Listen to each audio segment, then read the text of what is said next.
Welcome to Tea Time, where I talk about something I care about under 5 minutes, at least I'll try. Welcome to the new series I'm trying to launch, so let's see how it goes. So, Modern Warfare 3. So, out of the gate, I'll tell you straight away, is it worth $70? If you've never played Call of Duty, and if you never really, you've never really been a hardcore player like me, and so on, and you don't really care about the battle passes, you don't care about, any details, about weapon balance, whatever, you just want to buy a game, shoot some people, yeah, I think it's worth $70 just because it has a lot of content, it has a lot of maps, this game relies on nostalgia a lot. So if you remember those games from 2009, 2011 and so on, if you really played those games and really enjoyed it and you kind of wanna experience that nostalgia again, yeah, Modern Warfare 3 is worth $70 because it has a lot of content, it has a lot of maps, it has a lot of guns, and all the future maps will be free. So I think it's worth $70. Our context comparing to other games, like actually not even comparing, just imagine that there's no other games out there. I think it's worth $70. I think it justifies the price tag. Now let's talk about something that I care about as a hardcore Call of Duty player. Is it worth $70? I don't think so. Just because I think because this game is built on something, it's built on fixing the previous mistakes that Modern Warfare 2 did. So it's built on the same foundation, it's built on the same, whatever people say engine, but it's not how it works. It's built on the same foundation. They basically, the whole shtick of this game, the whole marketing shtick of this game is basically, we're fixing everything that was wrong with Modern Warfare 2, please buy this game. And on top of that, we bring in all classic maps so you can enjoy the nostalgia back from more than a decade. So, which is great. I mean, the faster movement, smoother controls, better handling, longer time to kill, classic maps, of course, and all that kind of stuff, which is great.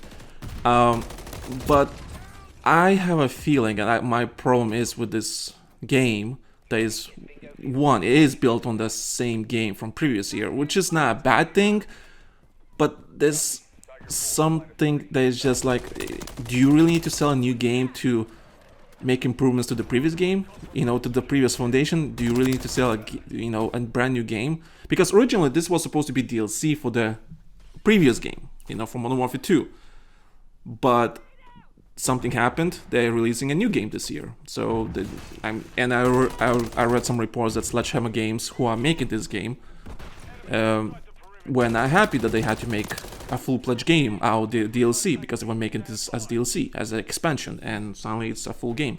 So I get it's not really ideal. I understand their frustration. And I am not a fan of that. They're supposed to be a brand new game. But I guess the reason they do that is to tell the audience, tell other people that we're not happy with Modern Warfare 2, is to indicate that, hey, this is a fresh new start, again. Please come back and try the new changes and new game. And it's kind of hard to sell that idea when you're updating the game and it's Modern Warfare 2, but it's expansion and so on. It doesn't have the same kick as a brand new game. So from a marketing perspective, I get it. And of course, there's a siren happening in the background, but that's what you get for living in London. But the whole shtick of this game is basically relies on nostalgia. So, and my biggest fear with this game is, for the future, is that nostalgia will wear off really fast. And I mean really fast. I was playing the beta for up to 5 hours from the last time I checked, and I reached max rank that was available in the beta and get that free skin. I don't think the game has a lasting power, because I kind of got bored of the beta really fast.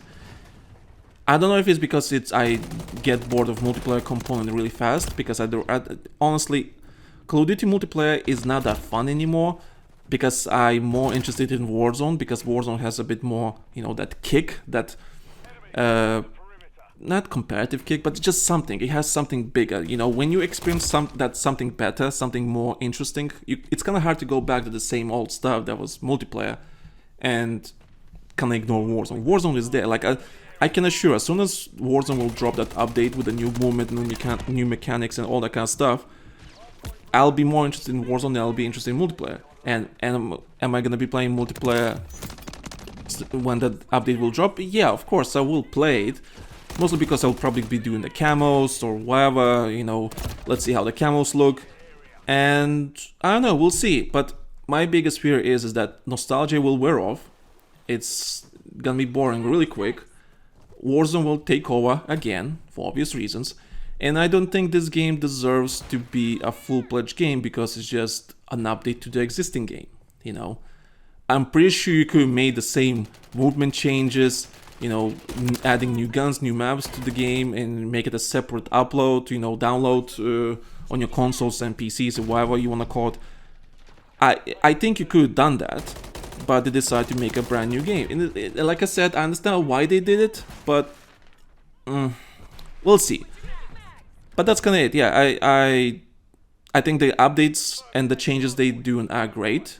Some of them are not perfect, but great. But again, when you been playing Call of Duty since 2019, well, of course, ignoring the original ones, I don't know, you just notice that the detail is not there. The guns don't feel great. They look really plasticky. Sound design is It doesn't have the same kick. And the thing is, I will always compare every Call of Duty's, you know, that will come out in the future to 2019 Modern Warfare, because Modern Warfare 2019 was such a revolutionary game. It was such a lightning in the bottle moment. It wasn't perfect, don't get me wrong, it was not perfect, but it was one of those games that all the pieces came together at the right time, at the right place, and it just made Call of Duty fun again. And before 2019, Call of Duty was a fucking joke. It was just a joke. I don't care what you think about all other Call of Duty games. As a franchise, it was a joke. So 2019 kind of brought that franchise back, you know, to being good again, you know, and Warzone on top of it made it better, you know. And since then, we never really got that moment of perfection or high quality and so on. There's glimpses in Modern Warfare 2 of that high quality, but Modern Warfare 3 is definitely not that. So, if you never played Call of Duty, yeah, I think it's worth $70. If you played Call of Duty and you know everything about, you know, weapon balance, you know, the maps, Warzone, and whatever you might be, like you're a hardcore player that follows the whole Call of Duty scene, what's happening, and you don't understand what's going on in the franchise, it's probably not worth $70 to you. You probably want to get this game on sale, because if you're not doing the camo grind in multiplayer, then you can wait. I think you can wait. I think you can wait for the, you know, Christmas sale or whatever, or maybe even next year. I don't think it's gonna come to Game Pass, especially this one, but as Microsoft owns the franchise now, I don't know. I think you can wait. You can wait. Oh my god, planes, go away. Stupid planes flying above my head. So I think you can wait. You don't have to spend $70 straight away. Just wait for the sale and see how it goes. Or just wait for Warzone update. You can still play Warzone for free, you know, and enjoy. Yeah, that's kind of it. That's all I want to say. That's Modern Warfare 3. It's a video game.